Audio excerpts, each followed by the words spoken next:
عليكم ورحمة الله وبركاته. معكم هبة الشريف، وكيل شركة مكة لمحافظات جمهورية مصر العربية.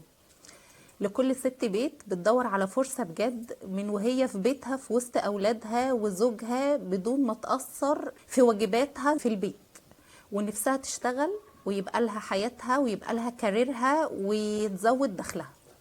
مكة بتقدم لك مبادرة اسمها انتي قدها، عملتها الباشمهندسة أماني. اختارت فيها ست البيت عشان تزود دخلها، وادتنا الفرصة الجميلة دي. خلوني اتكلم مبدئيا عن تجربتي. انا كنت موزعة عادية جدا خالص، بدأت ب 600 جنيه، وال 600 جنيه دول على فكرة انا كنت محوشاهم من مصروف البيت. ربنا كرمني وطلبت اوردر وبقيت موزع. هوب عملت صفحة فيس، صفحة واتس، هوب بقى عندي عملاء. هوب الحمد لله بعت ال 600 جنيه دول كبروا بقوا 1000، بقوا 2. هوب لقيت اللي يدعمني في ظهري ويقول لي لا يلا كملي اتشجعي، هاتي اكتر من كده. الربح بقيت اشغله في رأس المال. ما شاء الله الموضوع كبر مني، وخدت بعد كده توزيع معتمد. هوب لقيت نفسي وكيل شركة مكة.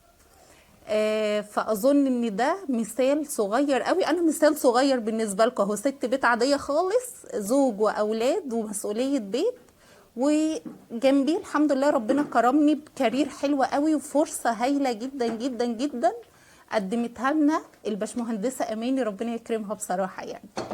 فانتي قدها وتقدري تعمليها بمبلغ صغير قوي قوي قوي.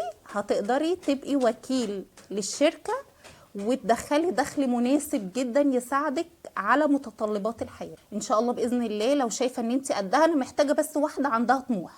طالما عندك طموح سيبي الباقي علينا، هندربك، هندخلك جروبات الموزعات، هنعلمك كل حاجه من الصفر. انا عايزه طموح وتليفون، مش عايزه حاجه اكتر من كده.